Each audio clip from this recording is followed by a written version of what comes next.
గురుభ్యో నమః. ఓం సదాశివసమారంభాం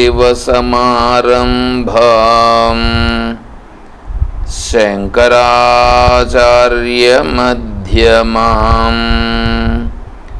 తత్వవిదానందపర్యంతం వందే గురుపరంపరాం.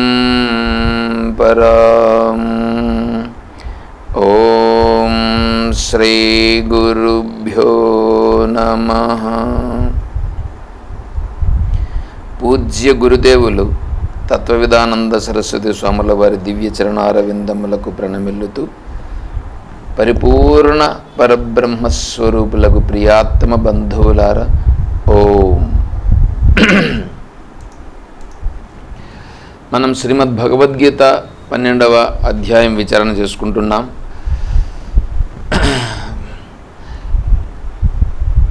12వ అధ్యాయంలో 9వ శ్లోకంలో మనమున్నాం. అథ చిత్తం సమాధాతుం న శక్నోషి మయి స్థిరం అభ్యాసయోగేన తతో మామిచ్ఛాప్తుం ధనంజయ.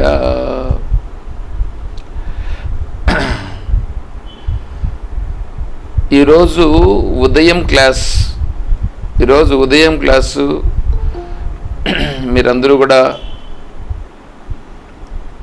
ఖచ్చితంగా ఈరోజు ఉదయం జరిగినటువంటి క్లాసుని మీరు ఖచ్చితంగా చూడండి, ఖచ్చితంగా శ్రవణం చేయండి.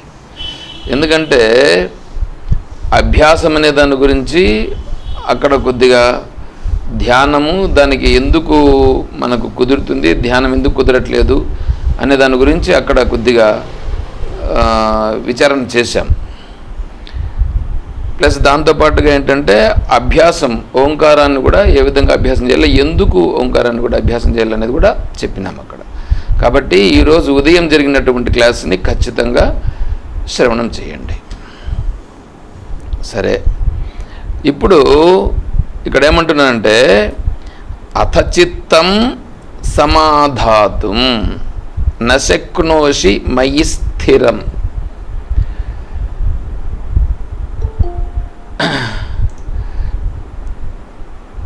చిత్తం అంటే చింతన చేసేటువంటి చిత్తం ఏదుందో ఆ చిత్తము నశక్నోషి మయి స్థిరం, నాయందు ఉండుటకు. నాయందు అంటే ఎవరి యందు?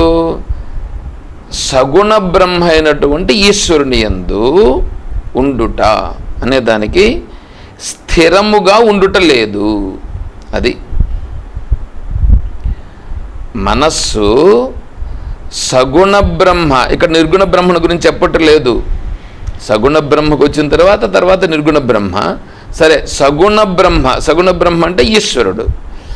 ఈ మాయా విశిష్ట స్వరూపమైనటువంటి ఈశ్వరుని యందు మనస్సు సమాధానం ఆడ సమాధానం పడాలా. ఇప్పుడు దేనిని చూసినా, ఇప్పుడు నేను రూపములు చూస్తున్నాను. రూపములు చూస్తూ ఉంటే నేను ఈశ్వరుడే ఈ విధముగా నాకు రూపములుగా కనిపిస్తున్నాడు అనేది తెలియాలి. శబ్దములు వినిపిస్తుంటాయి, శబ్దములు ఈశ్వరుడే శబ్దముల రూపంగా ఇలా ప్రకటమగుచున్నాడు. శబ్దముల అర్థం ఇవన్నీ తెలుస్తాయి. అయితే ఈశ్వరుని యొక్క వైభవము వలననే ఇది తెలుస్తున్నది, ప్రకటమగుచున్నది. అంతా ఈశ్వరుడే. నువ్వు దేనిని చూచినా అంటే మీ స్వామి 5వ అధ్యాయంలో చెప్తాడు,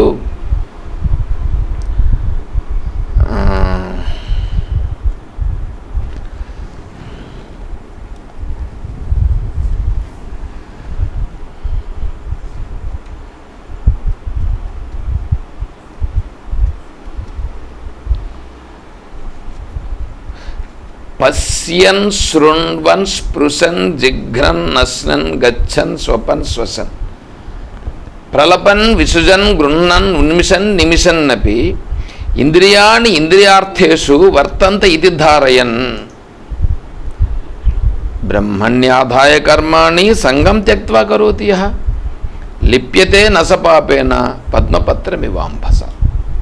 చూడండి, అక్కడ పశ్యన్ చూస్తే, చూచిన, శృణ్వన్ విన్న, స్పృశన్ స్పృశించిన, జిఘ్రన్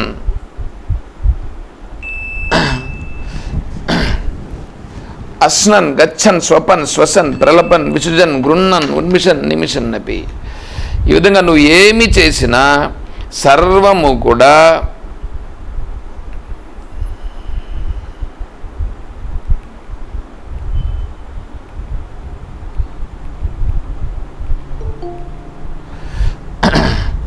అంతా ఈశ్వరుడే అనేటువంటి భావనతో బ్రహ్మణ్యాధాయ కర్మాణి, నువ్వు చేసేటువంటి కర్మలన్నీ కూడా బ్రహ్మయందే పెట్టి నువ్వు చేస్తూ సంగం త్యక్త్వా కరోతి యః, ఎవడైతే ఈ స్థితిలో వాడు కర్మలు చేస్తున్నాడో వాడేమవుతాడు, లిప్యతే నసపాపేన పద్మపత్రమివాంభస. ఈ పద్మపత్రం అంటే తామర పుష్పము నీటిలో నుండి నీరు అంటని రీతిగా అతను ఉంటాడు అని చెప్పాడు మనకు 5వ అధ్యాయంలో. అంటే ఏంటి, అతనేమో అన్నీ చేస్తుంటాడు, కానీ అతను ఈశ్వరుని యొక్క జ్ఞానము చేత ఈశ్వరీయ భావనలో తను ఉంటాడు స్పష్టంగా. అలా ఈశ్వరీయ భావనలో అతను స్పష్టంగా ఉన్నాడు కాబట్టి అతను కర్మ చేత అంటబడడు అని చెప్పారు అక్కడ.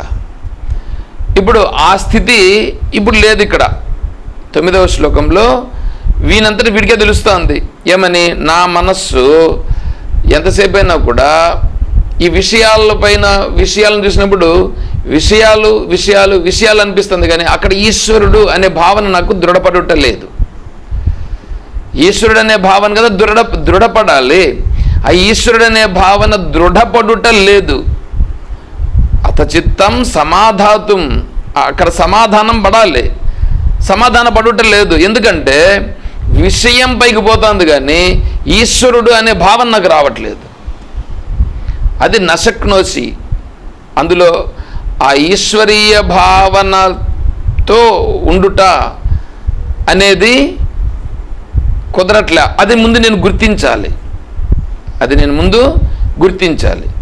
అలా గుర్తించినప్పుడు నువ్వేం చేయాలి అంటే దానికి చెప్తున్నాడు, నువ్వు గుర్తించినావు కాబట్టి ఇప్పుడు నువ్వేం చేయాలి, నేను ఈశ్వరీయ భావనలో ఉండుట ఎట్లు, నేను సర్వము ఈశ్వరీయ భావనలో ఉండుట ఎట్లు అనేది ఇప్పుడు నీకు నిర్ణయం అప్పుడు వస్తుంది. అంటే దానికోసం వెతుకుతావు. ఎందుకంటే నువ్వు ఎప్పుడైతే నేను ఈశ్వరీయ భావనతో ఉండుట లేదు, ఈశ్వరీయ భావనతో నేను ఇక్కడ చేయడం లేదు, కానీ ఇదంతా విషయాలే అనేటువంటి భావన వస్తుంది, కానీ నాకు ఈశ్వరానుగ్రహం చేత ఈశ్వరుని వైభవమే ఇదంతా అనేటువంటి భావన నాకు కలగట్లేదు, ఇప్పుడు నేనేం చేయాలి అనేది మనస్సుకు రావాలి. అంటే ఏంటి, ఈ మనస్సుకి చాలా స్పష్టంగా తనకే తెలియాలి. ఏమని తెలియాలి, నేను ఈశ్వరుణ్ణి గుర్తించుట లేదయా, విషయాలను గుర్తిస్తున్నాను అని తనకు అనిపించాలి. అంటే మీ ఈశ్వరుడు అనేటువంటి ఆ ఈశ్వరుడు ఉన్నాడు అంటే మాయా విశిష్ట స్వరూపం ఈశ్వరుడు, అదైతే నేనైతే విన్నాను, అంతా కూడా తెలిసింది, ఆ వివేకమైతే ఉంది, కానీ నేను చేస్తా ఉన్నానే ఈ వ్యవహారాలు చేసేటప్పుడు నాకు ఈశ్వరీయ భావన రాలా. ఈశ్వరీయ భావన రాకుండా విషయ భావనే వస్తున్నది.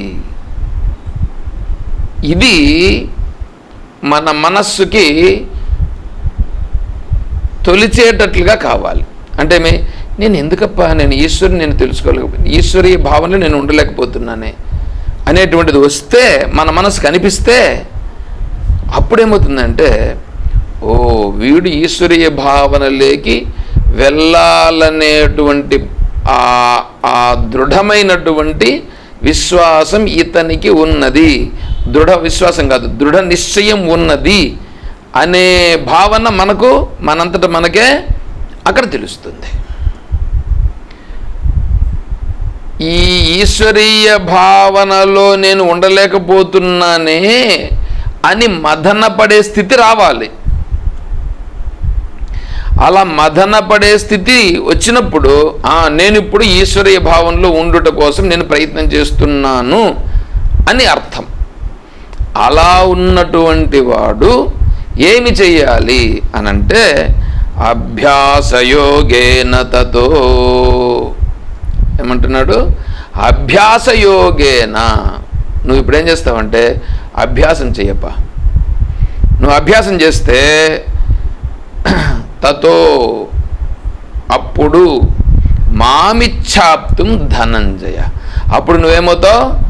నువ్వు నీ మనస్సు కోరుకున్నట్లుగా, నీ మనస్సు భావించినట్లుగా నీవు నన్ను చాలా స్పష్టంగా చిత్తం చేత నాయందు నువ్వు నిలవడం జరుగుతుంది. అది ఇక్కడ అభ్యాసం అంటే ఏంటి? అభ్యాసము అనలా, అభ్యాస యోగేన. అభ్యాసమే యోగం కావాలి, అభ్యాసమే యోగం. ఎందుకు అభ్యాసం? అభ్యాసం అంటే ఏంటి? అదే పనిని చేసిన పనినే చేయుట, చేసిన పనినే చేయుట, చేసిన పనినే చేయుట. ఇలా చేసిన పనినే చేయుట, చేసిన పనినే చేయుట, చేసిన పనినే చేయుట. ఇలా ఎప్పుడైతే చేసిన పనినే మనం చేస్తామో, అంటే ఒక పనినే మళ్ళీ మళ్ళీ మళ్ళీ చేస్తే అది అభ్యాసం అవుతుంది. దానిని అభ్యాసం అని అంటారు. మామూలుగా ఏంటంటే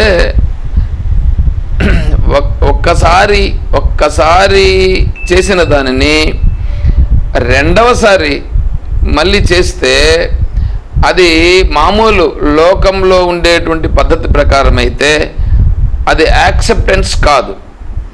ఇప్పుడు ఒక అతని దగ్గర 1000 రూపాయలు అప్పు తీసుకున్నాం. 1000 రూపాయలు అప్పు తీసుకుంటే అతనికి 1000 రూపాయలు ఇచ్చేసినాం. ఒకసారి 1000 రూపాయలు ఇచ్చేసాంగా, అంటే అక్కడికి ఏమైంది? ఇచ్చేసినాం, అప్పు అయిపోయింది, తీరిపోయింది. ఇప్పుడు మళ్ళా ఇస్తామా అతనికి? అది జరగదు. మళ్ళా ఇస్తే ఏమవుతుంది? మన దగ్గర తెలియకుండా ఉండాలా, లేదా ఇచ్చిండేదన్నా మర్చిపోయి ఉండాలా.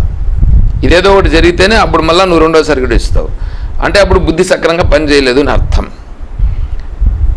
కాబట్టి లోకంలో ఏమవుతుందంటే చేసిన దానినే మళ్ళీ చేస్తే దానికి ప్రాధాన్యం అనేటువంటిది తక్కువ, అది లేదు. కానీ ఇక్కడ వేదాంతంలో ఏంటంటే చేసిన పనినే మళ్ళీ చేయుట, చేసిన పనినే మళ్ళీ చేయుట, చేసిన పనినే మళ్ళీ చేయుట. ఇప్పుడు చపాతీలు చేయుటకు గోధుమ పిండిని కలుపుతారు. గోధుమ పిండిని కలిపితే దానికి కొద్దిగా నీళ్లు వేసి ఫస్ట్ కలుపుతారు, తర్వాత నూనె కూడా వేస్తారు, వేసి బాగా కలుపుతారు. కలిపి వెంటనే చేస్తారా చపాతీ? చేయరు. కొంతసేపు పెట్టి కొంచెం నానిన తర్వాత మళ్ళీ దానిని బాగా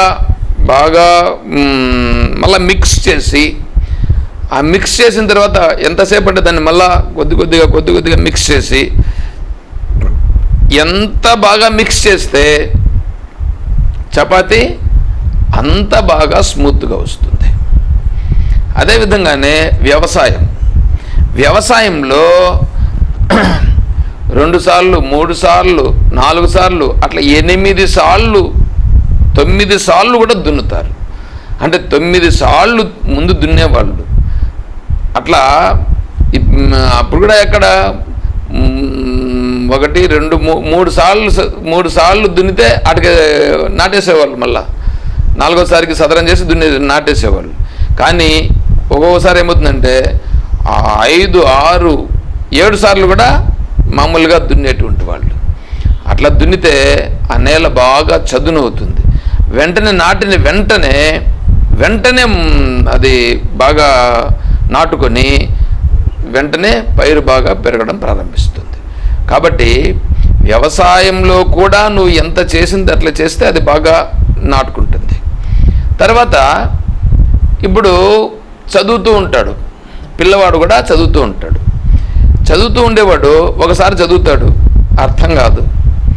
రెండోసారి చదువుతాడు, ఎందో కొద్దిగా తెలుస్తుంది. మూడోసారి, నాలుగోసారి, ఐదోసారి, ఒక 5 సార్లు చదివితే ఇప్పుడు ఇది వీడికి అంటే ఆలోచిస్తూ చదవాలి. దాన్ని ఆలోచిస్తూ చదవకుండా నీ మనసులో ఉండేదాని ప్రకారం చదివితే ఏం అర్థం కాదు. వీళ్ళు ఏం చేస్తారు, చదవమంటారు. మామూలుగా టీచర్లు ఏం చేస్తారంటే కొద్దిగా ఈ టీచర్లు కొంతమంది ఎట్లాంటి వాళ్ళు ఉంటారంటే, మీరు ఈ ప్రశ్నను రేపు 10 సార్లు రాసుకొని వచ్చేయండి, అంతే అడిగి అయిపోయి 10 సార్లు రాసుకొని రావాలా. వాడు ఎందుకు రాసుకొని రావాలా ఏంటి అదంతా ఏమి ఉండదు. దీన్ని చదువుకొని అర్థం చేసుకొని రండ్రా అని చెప్పాల్సి ఉంటుంది. చదువుకొని అర్థం చేసుకోమనేది కాదు, వాళ్ళకు తెలియాలని. వీడు 10 సార్లు రాస్తే వాడికి వస్తుందని వీళ్ళు చెప్తారు. వాళ్ళు ఎట్లాంటి వాళ్ళు తెలిసినా వాళ్ళు పిల్లలు, వాళ్ళు ఇంకా అతి తెలివిపడులు. ముందు కొంతమందికి ఇదే చెప్పు ఉంటారు, వాళ్ళు ముందు రాసి ఉంటారు. దీన్ని వీళ్ళు టీచర్లు ఏం చేస్తుంటే టిక్కు పెట్టి ఉంటారు. వాళ్ళ దగ్గర ఏం చేస్తారంటే ఆ టిక్కు పెట్టిన దాన్ని కొట్టేసేటువంటి ఒక లిక్విడ్ ఉండేది. మేము చిన్నప్పుడు అలా ఉండేది. ఆ లిక్విడ్ పెట్టుకొని దాన్ని ఆ టిక్కును కొట్టేసి ఆ టిక్కు దగ్గర ఉండేది మాత్రం అక్షరాలు ఫిల్అప్ చేసుకొని వచ్చేవాడు. అంటే వీడు ఇన్ని 10 సార్లు మళ్ళీ రాసినట్లుగా ఉంటుంది. ఏడవాడికి ఆ సబ్జెక్ట్ అర్థమవుతుంది చెప్పండి?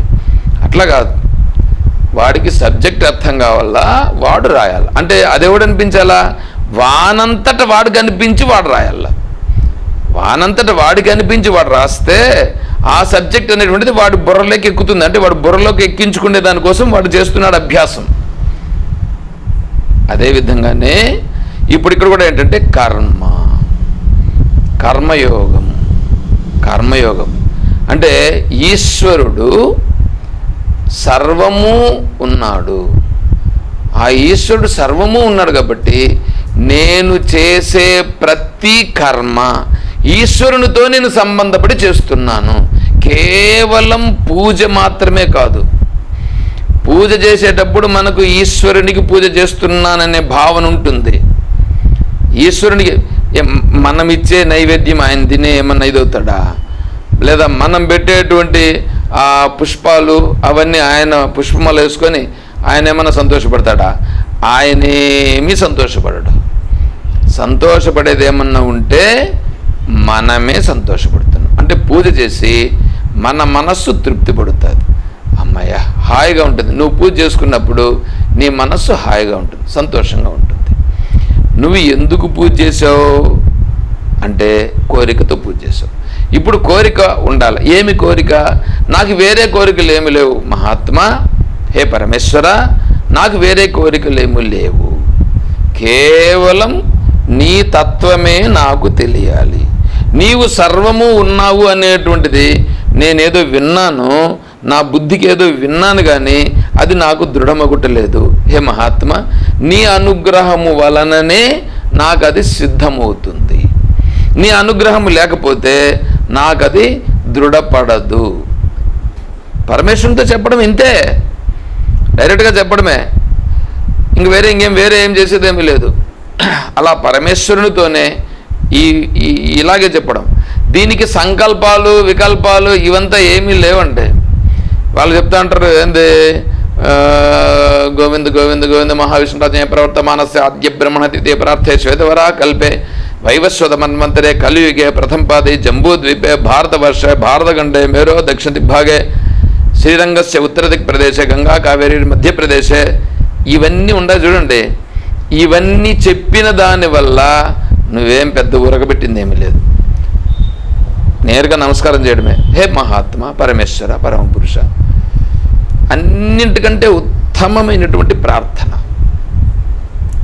తిథి లేదు, వారము లేదు, నక్షత్రం లేదు, గోత్రము లేదు, పేరు లేదు, ఏమీ లేదు, అంతా పరమేశ్వరుడే. హే పరమేశ్వర, నీ తత్వం నాకు తెలియాలి, నీ వైభవం నాకు తెలియాలి,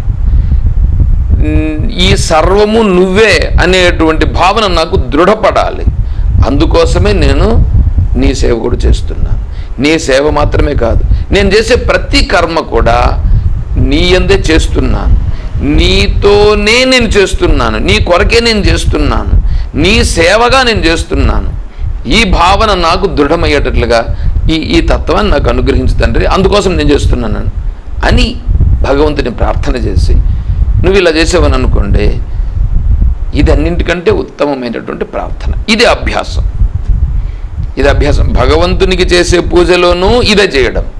తర్వాత వచ్చి నువ్వు చేస్తావు చూడు కర్మ, నీకు నియమించబడిన కర్మ అంటే నిత్యకర్మ, ఏదైతే నీకు నిత్యకర్మ నైమిత్య కర్మ ఉన్నాయో అవి నీ జీవితం గడిచేదాని కొరకు నీకు ఏదైతే ఒక వృత్తిని నువ్వు ఎంచుకున్నావో ఆ వృత్తిని కూడా ఈశ్వరునితో సంబంధపడి, హే పరమేశ్వర, నేను నీ సేవగా నేను చేస్తున్నాను, దాని నుంచి వచ్చేటువంటి ఫలముతో ఈ జీవనయాత్ర కొనసాగుతుంది, అది నువ్వే అనుగ్రహిస్తావు అని చేయడం అభ్యాసం. చూడండి, ఇప్పుడు ఏమైపోతుంది,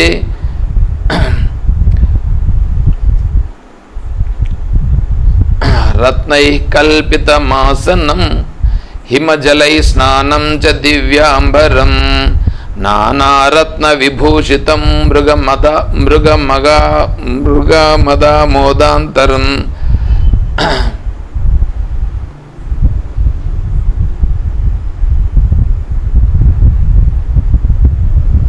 రత్నై కల్పితమాసనం హిమజలై స్నానం చ దివ్యాంబరం నానారత్న విభూషితం మృగమగామోదాంతరం. ఎందుపోతుంది, కర్పూరఖండోజ్వలం తాంబూలం మనసా మయా విరచితం భక్త్యా ప్రభో స్వీకురు ఛత్రం చామరయోర్యుగం వ్యజనకం చాదర్శకం నిర్మలం వీణాభేరి మృదంగకాహళకళా గీతం వాద్యం సదా. అదేందో పోయింది మళ్ళా. ఆత్మాత్వం గిరిజామతి సహచరాః ప్రాణాః శరీరం గృహం పూజాతే విషయోపభోగరచనా నిద్రా సమాధిస్థితి సంచార పదయో ప్రదక్షిణ విధి స్తోత్రాన్ని సర్వాగిరో యద్యత్ కర్మ కరోమి తత్తదఖిలం శంభో తవారాధనం.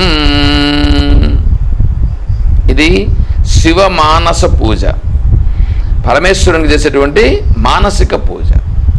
రత్నై కల్పితమాసనం హిమజలై స్నానం చ దివ్యాంబరం నానారత్న విభూషితం మృగమదామోదాంకితం చందనం జాజీ చంపక బిల్వపత్ర రచితం పుష్పం చ ధూపం తథా దీపం దేవదయానిధే పశుపతే హృత్కల్పితం గృహ్యతాం. ఆత్మాత్వం గిరిజామతి సహచరాః ప్రాణాః శరీరం గృహం పూజాతే విషయోపభోగరచనా నిద్రా సమాధిస్థితి సంచార పదయో ప్రదక్షిణ విధి స్తోత్రాన్ని సర్వాగిరో యద్యత్ కర్మ కరోమి తత్తదఖిలం శంభో తవారాధనం. హే పరమేశ్వర, నీకు నేను పూజ చేయాలని అనుకుంటున్నాను. నేను ఎక్కడను పూజ చేయగలను? పరమేశ్వరుని యొక్క స్థానం ఏది? ఒక శివలింగం పెట్టుకుంటే అది పరమేశ్వరుడని శివలింగం నీకు గుర్తు. ఆ శివలింగం మాత్రమేనా నువ్వు? శివలింగం మాత్రం కాదు నువ్వు, ఈ సకల బ్రహ్మాండం అంతా నువ్వే. రత్నై కల్పితమాసనం. హే పరమేశ్వర, నీకు ఆసనం ఏర్పాటు చేశానయ్యా పరమేశ్వర, ఇదంతా నీ ఆసనం. హిమజలై స్నానం చ దివ్యాంబరం. హిమజలంతో నీకు స్నానం చేయించాం. తర్వాత నీకు వస్త్రాలంకారం చేశాం. ఈ దిక్కుల రూపంగానే నీకు వస్త్రాలంకారం. జాజీ చంపక బిల్వపత్ర రచితం, ఈ పుష్పాలతో అన్నింటితోనూ నీకు నేను అలంకారం చేశాను. నేను చూసి నా హృదయపూర్వకంగా నేనే భావిస్తున్నా. అక్కడ ఉండేటువంటివే నీకు నేను పూజగా సమర్పించినట్లుగా నేను భావిస్తున్నా. అవే పుష్పమాలలు. తర్వాత చందనం కూడా నీకు నేను సమర్పించినాను, ఎందుకంటే చందనం అలాగే ఉంది. ఎక్కడుండే చందనం అదంతా నీకు నేను సమర్పించినదే. బిల్వపత్ర రచితం పుష్పం చ ధూపం తథా దీపం దేవదయానిదే హృత్కల్పితం గృహ్యతాం. దీపం, ఆ దీపం నా హృదయం అనేటువంటి దీపాన్ని నీకు నేను సమర్పిస్తున్నా. హృదయంలో జ్యోతి వెలుగుతుందంటే జ్యోతి వెలగడం కాదు, నా యందున్నటువంటి ప్రకాశమే, ఇదే నీకు నేను దీపముగా సమర్పిస్తున్నా. ఆత్మాత్వం నువ్వెక్కడ, మళ్ళీ ఇక్కడనే చూడు, ఆత్మాత్వం ఈ శరీరం నందే ఉండేటువంటి ఆత్మస్వరూపం నువ్వే, ఈ సకల సృష్టిలో ఉండేటువంటి ఆత్మస్వరూపం అంటే చైతన్య రూపం నువ్వే. గిరిజా మతి అందరి యందున్నటువంటి బుద్ధి రూపంగా ఉన్నటువంటిది గిరిజామాత అంటే పార్వతీమాత. సహచరాహ ప్రాణాహ, సహచరాహ ప్రాణాహ ప్రాణములు, ఈ ప్రాణములు ఉన్నాయి చూడండి, పంచప్రాణాలు ఉన్నాయి కదా, ప్రాణాపాన వ్యాన ఉదాన సమాన ఇవన్నీ ఉన్నాయే, ఈ ప్రాణాపానాలన్నీ కూడా నీకు సహచరులు అంటే గణములు ఇవన్నీ ఉన్నాయిగా, ఇవన్నీ అవి. సహచరాహ ప్రాణాహ శరీరం గృహం, శరీరం గృహం ఈ శరీరాలే, ఈ శరీరాలన్నీ కూడా నీకు ఇల్లు, నువ్వు ఉండే ప్రదేశం ఏదంటే ఈ శరీరంలో నువ్వు ఉన్నావు. పూజాతే విషయోపభోగ రచన, నీకు నేను పూజ చేస్తున్నాను. ఏం పూజ తెలుసా? ఏ విషయం దగ్గరికి పోయినానో ఆ విషయం అంతా నీకే నేను పూజ చేస్తున్నా, ఆ విషయంతోనే నీకు నేను పూజ చేస్తున్నా. పూజాతే విషయోపభోగ రచన, చూడండి, విషయోపభోగ రచన నిద్రా సమాధి స్థితి సంచార పదయో ప్రదక్షిణ విధి. సంచార పదయో, నేను నడుస్తున్నానే, నేను నడిచేదంతా కూడా పరమేశ్వర నీకు నేను ప్రదక్షిణ చేస్తున్నా. గుడిలోపు చేసే ప్రదక్షిణ కాదు, ఇక్కడ ఇతను నడుస్తూ ఉండేదే పరమేశ్వరునికి ప్రదక్షిణ. స్తోత్రాన్ని సర్వాన్ని గిరో అంటే నీకు చేసేటువంటి స్తోత్రం పారాయణం ఇదంతా ఏదైతే ఉన్నదో, నేను వేరే వాళ్ళతో మాట్లాడేటువంటి ప్రతి మాట నీతో నేను మాట్లాడుతున్నా, స్తోత్రం ఇదంతా. యద్యత్ కర్మ కరోమి, నేను ఏమి చేసినా తత్తదఖిలం సర్వము అవన్నీ కూడా శంభో తవారాధనం, హే పరమేశ్వర నీ యొక్క పూజగా నేను చేస్తున్నాను.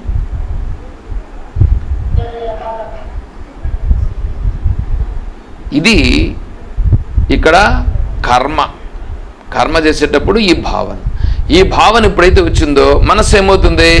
పరమేశ్వరుని చెంతకు చేరుతుంది. పరమేశ్వర భావనతో కొద్ది కొద్దిగా వస్తుంది. దానికి తోడు భక్తుల చరిత్ర. తరువాత దీంట్లో పరిపక్వత చెందుతూ మళ్ళీ జపం చేసేటప్పుడు భగవన్నామమును జపం. అన్నింటికంటే ఉత్తమమైనటువంటిది గాయత్రి మంత్రం. గాయత్రి మంత్రం తర్వాత ఓంకారం. చూడండి, ఈ ఓంకారం అనేటువంటిది ఓమిత్యేదక్షరమిదం సర్వం, ఓమిత్యేకాక్షరం బ్రహ్మ. కాబట్టి ఓంకారమునే నేను ఇప్పుడు జపం చేస్తాను. ఓంకారం పెట్టుకొని ఈ ఓంకారం పరమేశ్వరునికి దీన్ని ఏమంటారు? వాచ్యము వాచకం అంటే నామము, పేరు ద్వారా తెలియబడేది వాచ్యము. వాచకము అంటే పేరు, వాచ్యము అంటే ఆ పేరుతో తెలియబడేటువంటిది. ఇప్పుడు ఈ ఈశ్వరునికి, ఈ మాయా విశిష్ట స్వరూపుడైనటువంటి ఈశ్వరునికి పెట్టినటువంటి పేరు ఓం పేరు. ఓం అంటే ఏమి? ఇప్పుడు ఎవరినో గోపాలయ్య అని ఉంటాడు, కానీ గోపాలయ్య అంటే గోపాలయ్య అని పేరుండేవాడు వీనికి తిరిగి చూస్తాడు. గోపాలయ్య అని పేరుండేవాడు వీనికి తిరిగి చూస్తాడు కదా. అదేవిధంగానే ఇక్కడ పరమేశ్వరుని యొక్క పేరు, పరమేశ్వరుని పేరేంటి? ఓం అంటే ఏంటి? ఓం ఎక్కడున్నది? ఇప్పుడు ఈ సకల బ్రహ్మాండం అంతా కూడా ఓం.